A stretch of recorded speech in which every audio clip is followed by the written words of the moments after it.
یعنی دینه معلومه شو چې ملا یو ناپوهه قوم دی. حقیقت دا دی مونږ چې کله د خپلې خبرې په جواب کې د ملایانو خبرې واورو نو مونږ دا دی باندې ورسو چې په دنیا کې ناپوهه خلق دی. کنی اول به مو سوچ کولو چې د حکمرانی څنګه مولا د لاسه وتې ده، ځکه چې د پیغمبر خو حکمران وي نو د هغه وارث به الریډي حکمران وي. دا دین دا قرآن الله د حاکمیت دپاره رالیږلی دی. نو موږ به وی چې دا څنګه مولا د حکمرانۍ نه راغی او دلته جوماتونه جارو کوي. خو چې د دوی د حماقت، د دوی د بېوقوفي او د دوی د بېعلمي مو ولیده نو ما وی چې اوس هم ورسره انګریز ښه کړي دي چې جومات کې برېښي. دا والله چې دومره کم عقل قوم دی، دا والله چې دومره ناپوهه قوم دی چې ته ورته ووایي چې لا اله الا الله ځان له جز دی په قرآن کې بیل ذکر دی، محمد رسول الله ځان له جز دی. دا په یو ځای باندې هیڅ نس کې موجود نه دي چې هغه نس قطعي ثبوت او قطعي دلالت وي. حساب بدر سرا کوم حساب بدر نوارم. اما بعد فاعوذ بالله من الشیطان الرجیم. بسم الله الرحمن الرحیم.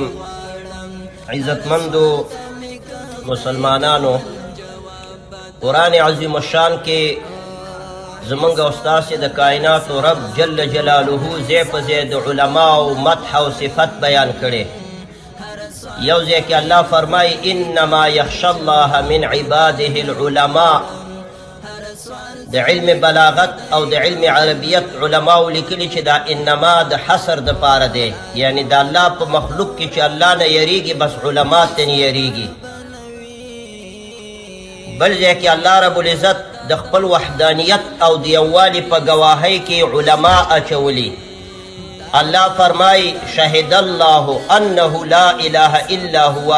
والملائکة واولو العلم. زما په یووالي باندې زه خپله ګوایم، زما په وحدانیت او توحید باندې ملایکې ګواهان دي او خاوندان د علم پې ګواهان دي. بل ځای کې د نبی علیہ السلام د رسالت په موضوع کې الله بیا په شهیدۍ کې علماء اچولي. الله رب العزت فرمایي چې ته پیغمبر ورته ووایه چې الله گواه کافی دی او زمونږ او ستاسو په مابین کې. ومن عنده علم الکتاب، او هغه څوک ګواه دی چې چا سره علم د قرآن او علم د کتاب آسماني دی. نو الله د نبی علیہ السلام د رسالت په گواهۍ کې علماء اچولي. بل ځای کې د قرآن کریم د حقانیت په گواهۍ کې الله علماء اچولي دي. الله فرمایي اولم یکن لهم آیة ان یعلمه علماء بني اسرائیل. نو دغه علماء چې رب سبحانه وتعالی ذکر کړي دا علماء څوک دي؟ دا به د اسمان نه که د عرش نه راکېوځي. دا همدغه علماء دي چې په سر د ځمکه باندې دي، مفسرین، محدثین، فقها. نو څوک چې د علماو قبحه بیانوي او بیا ځان ته ملام وایي یو اندازه وایي چې زه قرآن ویم، نو د ځان قبحه بیانوي، دا خو لوی قمقلتوب دی. نو منیر شاکر صاحب ته زه حیران یم. هلکه ته خو یو عاقل انسان یې، ځان ته ډېر پوه وې او دومره بې عقلي کې چې وایې چې مولایان چې د دنیا کمقل دي او دا انګریزانو ځکه وروسته کړي دي د حکومت واګې ترې اخیستي. علما یو اصیل قوم دی، دوی ټول عمر کوشش کوي چې په دې ملت باندې او په دې امت باندې د رحم او د کرم لاس راکش کړي. دوی جنگ نه خوښوي، علما شرارت نه خوښوي. په دې خاطر باندې د صحنې نه وروسته شوي او د حکومت واګې د لاسه ویستل شوي. دوی چرته به وانه چې په پلانۍ مدرسه کې کلسټر بم جوړ شوی، دا د امریکا په فابریکو کې جوړېږي. چرته به وانه چې علماو اټوم بم ایجاد کړی، چرته به وانه چې علماو دا شکه جوړه کړې. علما انسانیت ته، علما بشریت ته،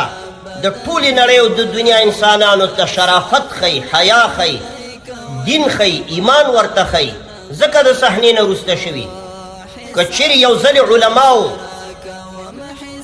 هوډ وکړو، تصمیم یې ونیو، الحمدلله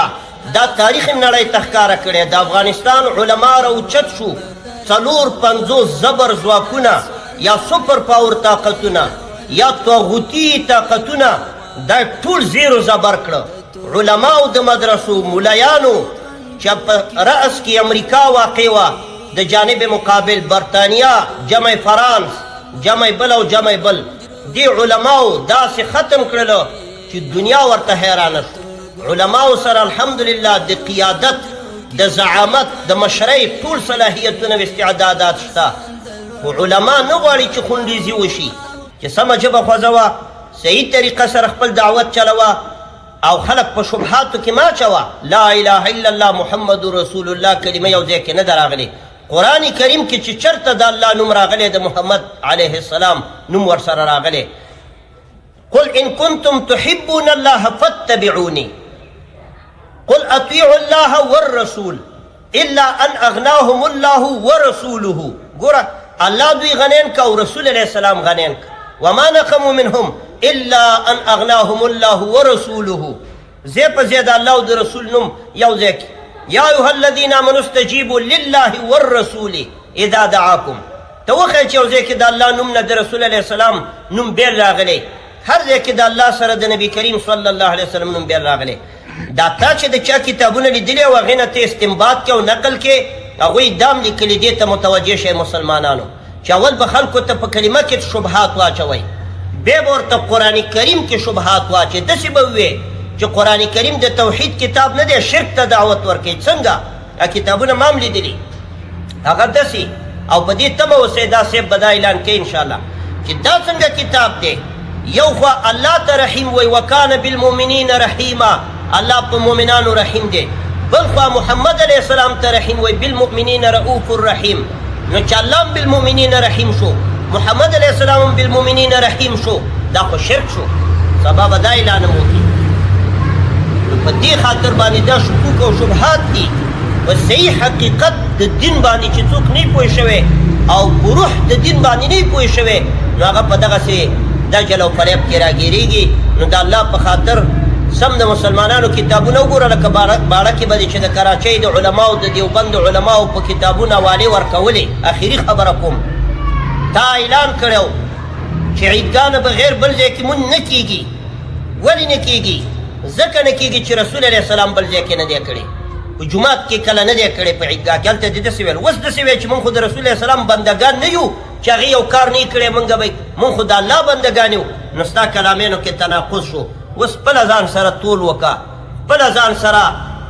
انصاف وکړه دا د عقل خبره ده که بې عقلۍ خبره ده چې هلته دې په خلکو باندې عیدګاه فرضوله ځکه نبی علیه السلام عیدګاه نه بغیر مونځ نه دی کړی اوس داسې وی چې سنت طریقې کول دا خو شرک دی دا خو مستقل محمد زمونږ الله شو مونږ خو د محمد بندګان یو مونږ خو د الله بندګان یو نو دا ټول د دجل خبرې دي جناب علي قدره په دې خپلو خبرو باندې د سر نه غور وکړه او دا د دجل او د فریب خبرې مه کوه یعنې د الله په ګرفت کې به راشي او ټول مسلمانان دې خبرو ته په غور باندې متوجه شي او دا کلیپ د اخره پورې اوري او بیا دې پې باندې هر منصف او انصافدار سړی دی د دواړو خبرو منځ کې د هغه او زما د خبرو منځ کې خپله موازنه وکړي د عقل په میزان باندې وصلی الله